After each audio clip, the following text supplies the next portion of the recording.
An armed robber jumps a gate, followed by another bad guy. The daring break-in is happening during the dinner hour. Waving a gun, the suspects sneak up on the startled homeowner who's just returned home. He throws his hot tea at them, and then he fires his own gun. A shootout unfolds, and the homeowner takes cover while they escape. I was walking in, my wife was about to have dinner, and the only thing that went to my mind was protecting my kid. Vince Ritchie's baby girl was asleep upstairs. Right on the other side of this door is my dining room. My wife is sitting right there. Yeah.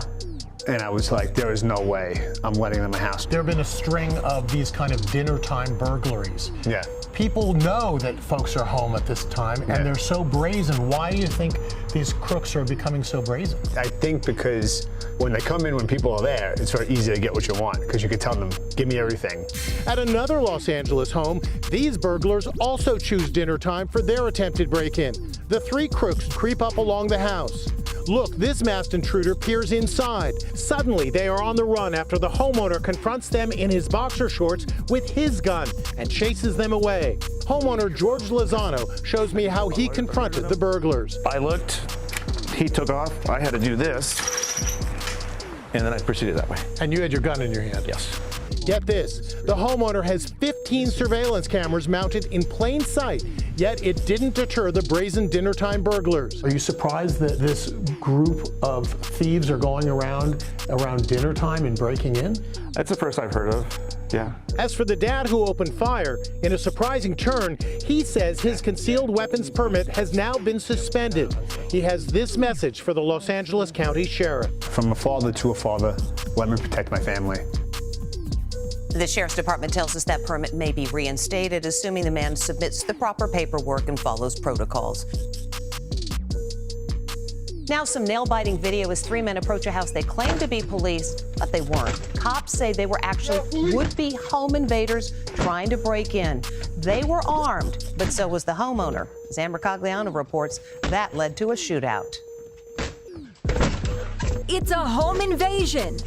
But these masked gunmen are about to get a nasty surprise from the homeowner. The drama erupted at a home outside Seattle. When I saw the video for the first time, I was completely blown away. I just couldn't believe what I was watching. First, the bad guys try to fool the resident into opening up by posing as cops. Seattle police. They push up against the door and try to kick it in. But they're not prepared for what happens when the door gives way.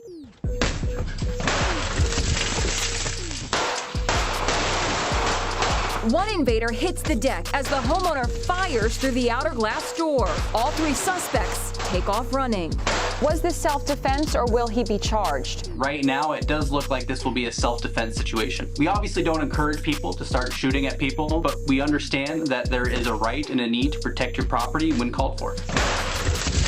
The homeowner says the suspects kept firing at them as they ran away. A neighbor reported they heard more than 20 shots. Now, another guy who fought back, this time after spotting armed prowlers casing his home. And boy, did the perp mess with the wrong homeowner, who, it turns out, served in Afghanistan and was ready to protect his home no matter what. He spoke with Stephen Fabian. This gunman is sneaking down a driveway in the dead of night, but he definitely picked the wrong house. The homeowner, Whitfield Smith, served with the U.S. Navy in Afghanistan. Smith says he spotted the gunman running across his front lawn around 2 a.m. and then meeting up with two other suspicious-looking guys in the street outside his house. That's when things got really scary. I noticed the gentleman in the gray sweater running up my driveway, hunched down, holding a firearm.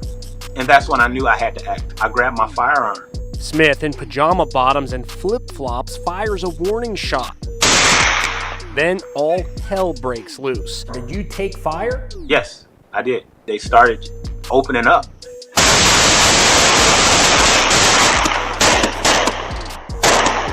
In slow motion, you can see Smith kick off his flip-flops as he backpedals. I'm like, you can't do anything in these flip-flops. If you slip and fall, you're going to fall on your back. You'll die in your own yard. Look at the bullets ripping into Smith's car.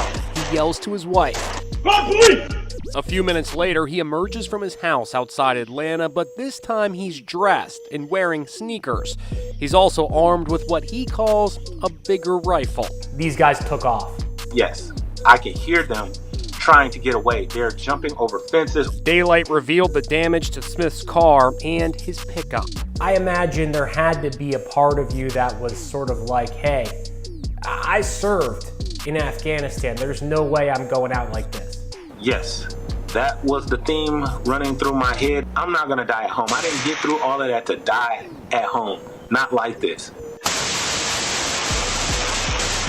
The only thing these suspects got away with was a laptop Whitfield says they took out of his car.